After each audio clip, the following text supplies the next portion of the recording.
అందరికీ నమస్కారం. Welcome back. నమస్కారం మంకంరావు గారు. సార్, నమస్తే అండి. ఏపీలో 175 అసెంబ్లీ నియోజకవర్గాలు ఉన్నాయి. ఇందులో 29 ఎస్సీ రిజర్వ్డ్, 7 ఎస్టీ రిజర్వ్డ్, అంటే 36 స్థానాలు. పోయినసారి 36 స్థానాల్లో 34 స్థానాలు వైసీపీ గెలిచింది. ఓకే, అదేమో తెలియదు, వాళ్ళు ఆగర్భషత్ ఓకే. చూస్తారు టీడీపీని. ఇప్పటి వరకు టీడీపీకి పెద్దగా వాళ్ళు ఫేవర్ చేసినట్లేదు.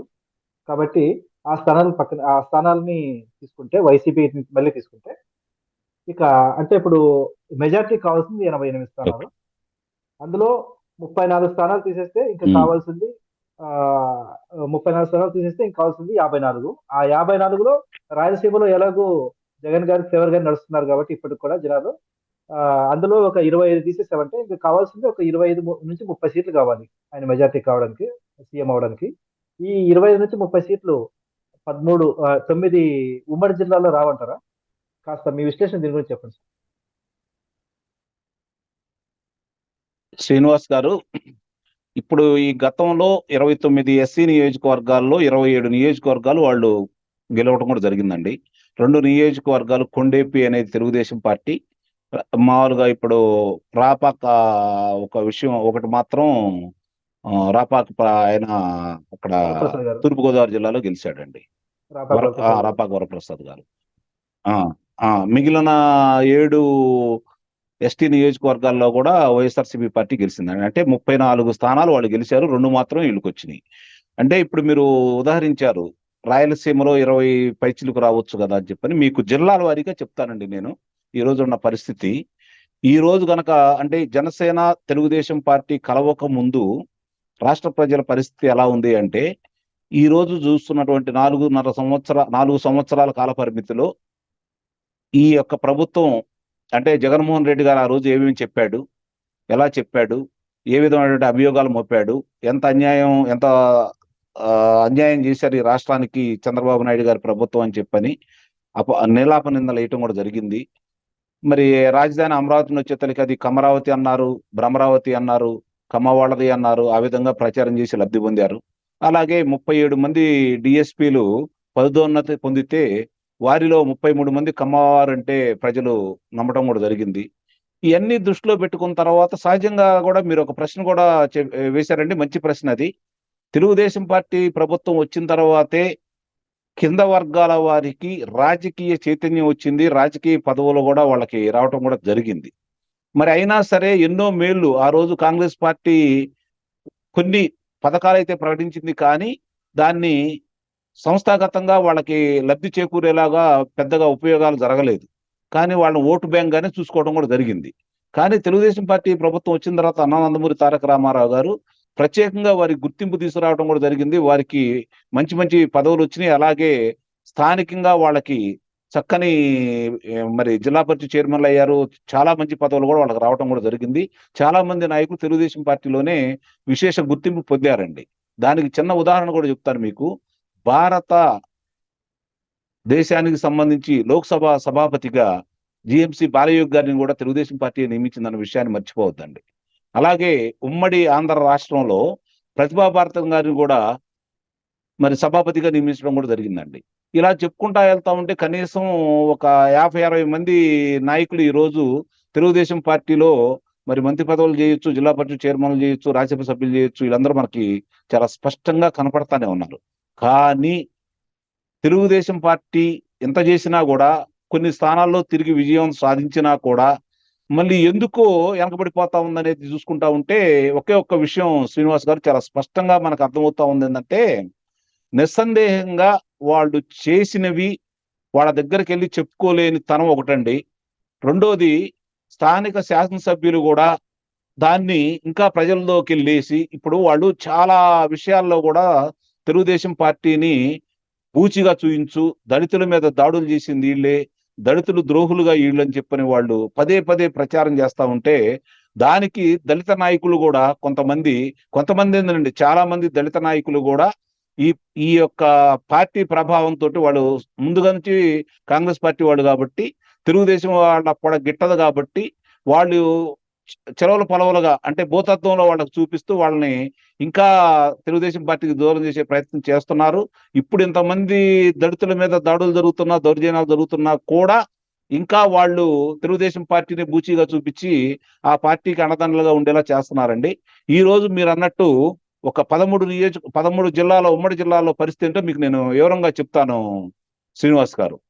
ఇప్పుడు దీంట్లో చూసుకుంటా ఉంటే 4 జిల్లాల్లో మొన్న తెలుగుదేశం పార్టీకి ఒక స్థానం కూడా రాలేదండి. ముఖ్యంగా రాయలసీమ జిల్లాలో కడప 10కి 10 కాంగ్రెస్ పార్టీ, వైఎస్ఆర్సీపీ పార్టీ కూడా గెలవడం కూడా జరిగింది. అలాగే కర్నూలు 14కి 14 కూడా వైఎస్ఆర్సీపీ పార్టీ గెలిచిందండి. నెల్లూరు 10 స్థానాలు, ఆ 10కి 10 కూడా వైఎస్ఆర్సీపీ పార్టీ గెలిచింది. అలాగే విజయనగరం 9 నియోజకవర్గాలు, ఆ 9 నియోజకవర్గాలు కూడా వైఎస్ఆర్సీపీ పార్టీ గెలవడం కూడా జరిగిందండి. ఇక ప్రాంతీయ వారీగా తీసుకుంటా ఉంటే శ్రీకాకుళంలో 2 స్థానాలు మాత్రమే తెలుగుదేశం పార్టీ గెలవగలిగింది. విజయనగరంలో 1 స్థానం కూడా రాలేదు. అలాగే విశాఖపట్నంలో 4 స్థానాలు గెలవగలిగింది, అంటే 15కి. తూర్పుగోదావరి జిల్లాలో 4 స్థానాలు గెలవగలిగింది.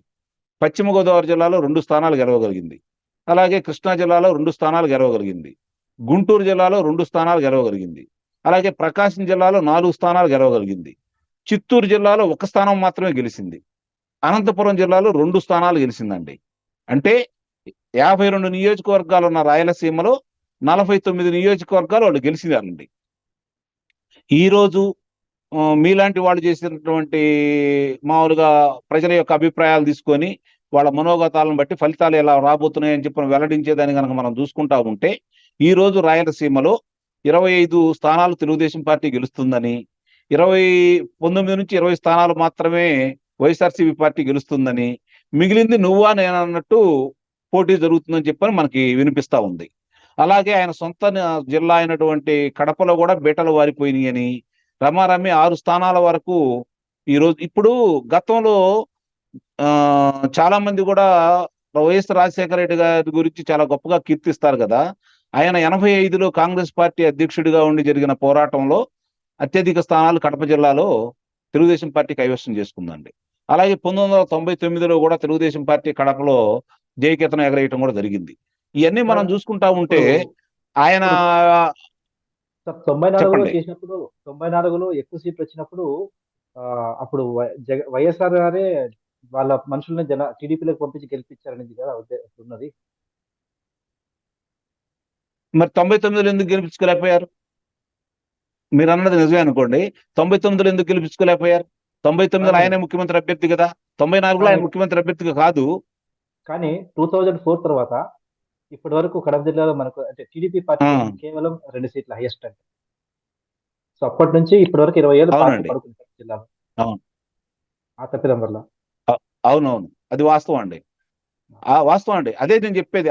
ఆ విధమైనటువంటి విధానాలు అవలంబించే విధానంలో తెలుగుదేశం పార్టీ వెనకబడిపోయిందండి. ఇప్పుడు మనకు వచ్చినటువంటిది తెలుగుదేశం పార్టీ చంద్రబాబు నాయుడు గారి గురించి మనం చెప్పుకునే గొప్ప ఏందయ్యా అంటే, ఆయన రాష్ట్రానికి మంచి చేయగల గొప్ప సీఈఓయే తప్ప పార్టీ విషయంకి వచ్చేసరికి ఇప్పటి వరకు పార్టీని కాపాడుతున్నా కూడా సంస్థాగతంగా ఆయన కొన్ని సంచలనాత్మకమైన నిర్ణయాలు తీసుకోబట్టే చేసిన ఎంతో మేలు చేసినా కూడా అది పార్టీకి ఉపయోగపడలేదనేది బలమైన వాదన. దాన్ని నేను కూడా అంగీకరిస్తున్నానండి.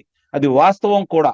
ఎందుకంటే చాలా నియోజకవర్గాలు గెలవడానికి అవకాశాలు ఉన్న నియోజకవర్గాల్లో కూడా ఇప్పటికి కూడా అభ్యర్థుల యొక్క గుణగణాలను బట్టి ఓడిపోతున్న సందర్భాలు చాలా ఉన్నాయండి. మనకి బలమైన నియోజకవర్గాలు తీసుకెళ్లి ఆ రోజు తెలంగాణ ప్రాంతంలో టీఆర్ఎస్కి ఇచ్చేసి, ఆ టీఆర్ఎస్కి ఇచ్చిన ఫలితం టీఆర్ఎస్ ఈరోజు బలంగా ఏర్పడటానికి కారణం కూడా 2009లో జరిగినటువంటి ఎన్నికల్లో తెలుగుదేశం పార్టీ కంచుకోటలు తీసుకెళ్లి వాళ్ళ చేతిలో పెట్టడం అండి. అలాగే ఈ పొత్తుల్లో భాగంగా జరుగుతున్నటువంటి ఈ కంచుకోటలు తీసుకెళ్లి వాళ్ళు కోరుకోవటం, కొన్ని వాళ్ళకి ఇయటం, వాళ్ళు ఓడిపోవటం, అలాగే తెలుగుదేశం పార్టీని బలహీనం చేయటం వల్ల కూడా ఇట్లా జరుగుతుందండి.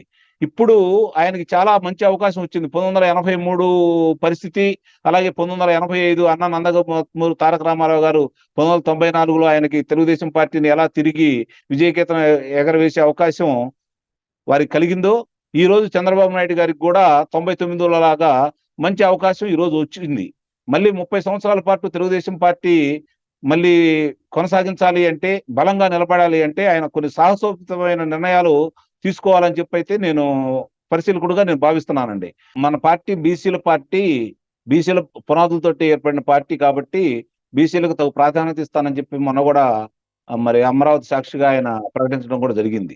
మరి ఇవన్నీ చూసుకుంటా ఉంటే శ్రీనివాస్ గారు, చెప్పేది కాకుండా వాళ్ళు గనక క్షేత్రస్థాయిలో గనక చేయగలిగితే ఈ రోజు ఉన్న పరిస్థితుల్లో ఇప్పుడు ప్రజలు ఏమనుకుంటున్నారంటే జగన్మోహన్ రెడ్డి గారు అభ్యర్థులు మారుస్తున్నాడు, కానీ ప్రజలు జగన్మోహన్ రెడ్డి గారిని మార్చాలన్న నిర్ణయానికి వచ్చారండి.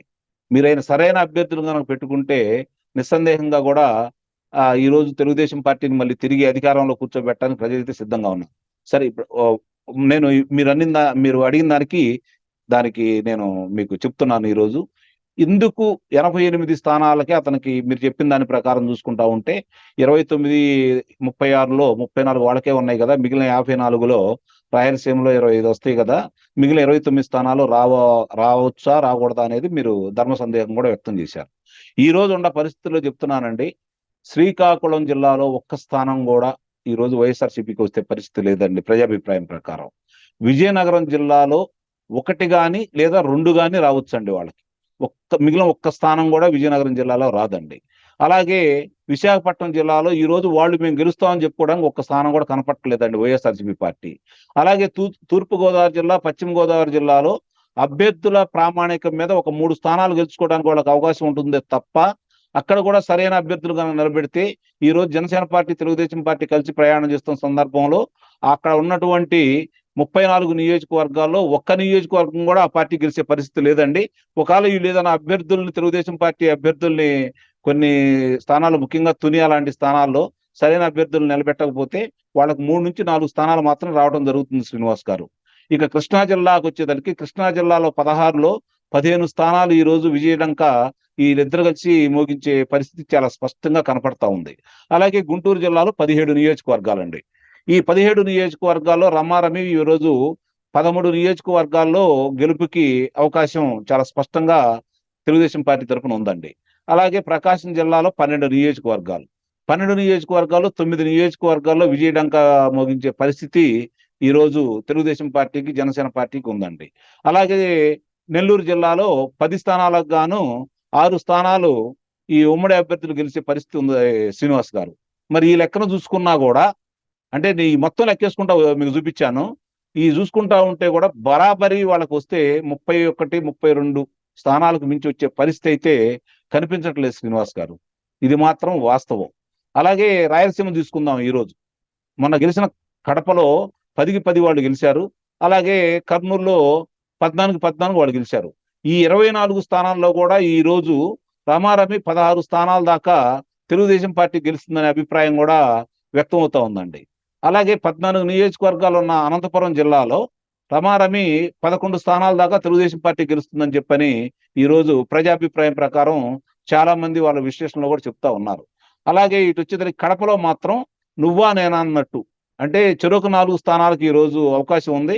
2 స్థానాల్లో మాత్రం నువ్వా నేనన్నట్టు పోరాటం జరగబోతుంది అనేది. అలాగే చాలా మంది తెలుగుదేశం పార్టీ వాళ్ళు కళ్ళకు అంటున్నారు కానీ పులివెందల స్థానాల్లో కూడా మార్పు రాబోతుంది అనేది పరిశీలకుల అభిప్రాయం అండి. అంటే ఈ లెక్కను చూసుకుంటా ఉంటే వాళ్ళకి మొన్న పెద్దలు రఘురామకృష్ణరాజు గారు కూడా వారు ప్రజల అభిప్రాయాన్ని కనుగొని ఫలితాలు వెల్లడించడం కూడా జరిగింది.